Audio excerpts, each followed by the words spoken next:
नमस्कार दोस्तों, स्वागत है आपका स्टेनो गुरु जी यूट्यूब चैनल। दोस्तों आज की वीडियो हम लोग प्रैक्टिस करने वाले हैं 100 शब्द प्रति मिनट की स्पीड से डिक्टेशन का अभ्यास करेंगे, जो कि लीगल डिक्टेशन होगा। सभी लोग मैटर को प्रैक्टिस करेंगे।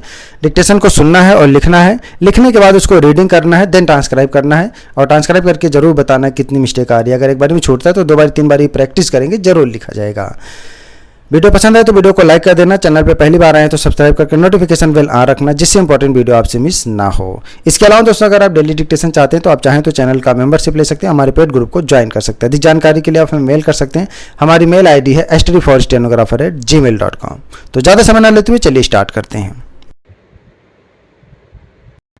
रेडी? 5 second, start. भारतीय विधि के रजत जयंती के अवसर पर एकत्र सर्वोच्च न्यायालय एवं उच्च न्यायालयों के लगभग 60 जजों के सम्मेलन ने गत रविवार को यह सुझाव दिया कि न्यायाधीशों की नियुक्ति एक चयन मंडल के सुझाव पर हुआ करे, जिसमें सर्वोच्च न्यायालय के मुख्य न्यायाधीश तथा अन्य वरिष्ठ न्यायाधीश शामिल हों।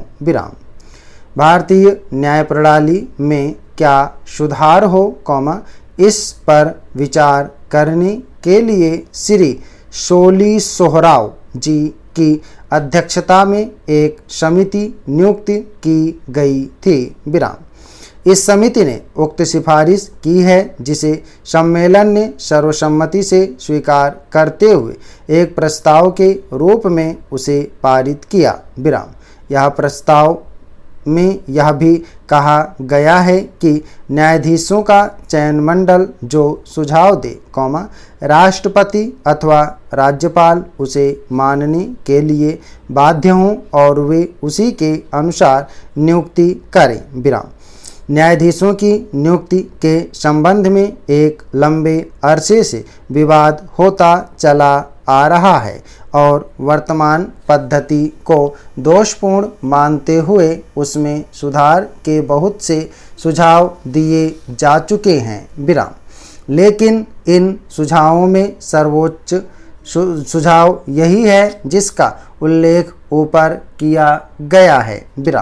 लेकिन इस सुझाव को कार्यान्वित करने के लिए निश्चित रूप से संविधान की धारा 124 की कार्यवाही को बदलना होगा, जिसके लिए अधिकांश राजनीतिक दलों की सहमति परमावश्यक है।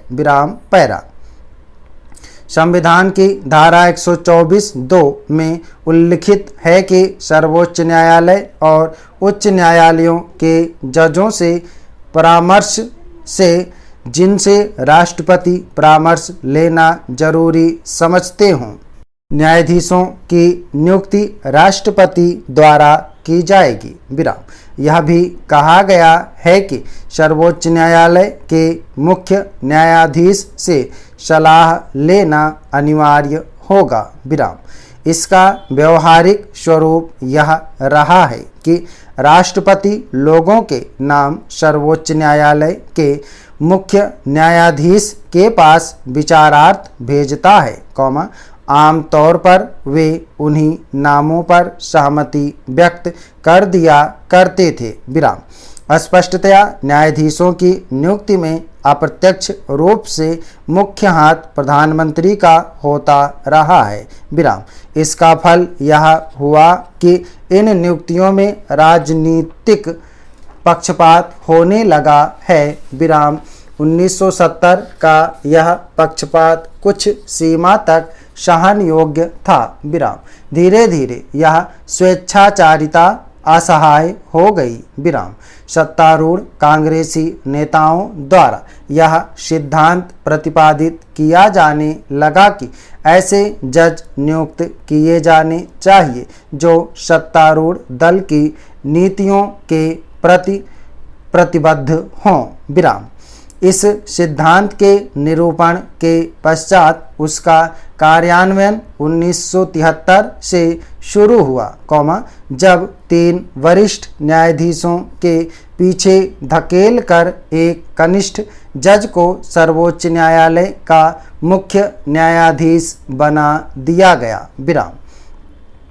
इसके बाद तो नियुक्तियों में खुलकर मनमानी की जाने लगी। विराम।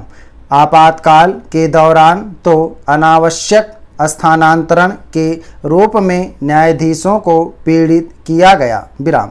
1981 में यह मसला सर्वोच्च न्यायालय के समक्ष आया। विराम। न्यायालय ने अपने 30 दिसंबर 1981 के फैसले में अपने ही पैरों पर कुल्हाड़ी मारते हुए बहुमत से यह दुखद सहमति प्राप्त करने हेतु जो परिपत्र 18 मार्च 1981 को भेजा था, वह वैध था। विराम। इस निर्णय से सरकार के हाथ और मजबूत हो गए। विराम। यह आमतौर पर कहा जाने लगा कि न्यायपालिका की स्वाधीनता दिनों दिन सीमित होती जा रही है। विराम। जजों की नियुक्ति और स्थानांतरण दोनों मामलों में सत्तारूढ़ सरकार की इच्छा सर्वोपरि हो गई है। विराम। इस समय सर्वोच्च न्यायालय में 91 स्थान रिक्त हैं, जिनकी पूर्ति के लिए मंत्रिमंडल और न्यायपालिका में भारी कशमकश चल रही है। स्टाफ। धन्यवाद। ओके दोस्तों, आप लोग इसको प्रैक्टिस करिएगा। सभी लोग मैटर को प्रैक्टिस और ट्रांसक्राइब करेंगे 100 शब्द प्रति मिनट की स्पीड से, और इसमें हमने पंचुएशन भी बोला है, ठीक है। पंचुएशन अलग से 100 शब्द प्रति मिनट की स्पीड से सभी लोग प्रैक्टिस करेंगे। एक बारी छूटेगा, 2 बारी 3 बारी लिखेंगे, लिखने के बाद उसको रीडिंग करेंगे, देन ट्रांसक्राइब करेंगे। धन्यवाद। उम्मीद है कि दोस्तों वीडियो आपको पसंद आया होगा, तो वीडियो को लाइक कर देना, और अगर अभी तक आपने हमारे चैनल को सब्सक्राइब नहीं किया तो प्लीज़ सब्सक्राइब करके नोटिफिकेशन बेल ऑन करना। और दोस्तों, अगर आप डेली डिस्कशन चाहते हैं तो आप चाहें तो चैनल का मेंबरशिप ले सकते हैं या हमारे पेड ग्रुप को ज्वाइन कर सकते हैं। अधिक जानकारी के लिए आप हमें मेल कर सकते हैं। हमारी मेल आईडी है studyforstenographer@gmail.com। अपना बहुमूल्य सुझाव हमें कमेंट बॉक्स में जरूर देना। वीडियो को पूरा देखने के लिए बहुत बहुत धन्यवाद। Thanks for watching. जय हिंद, जय भारत।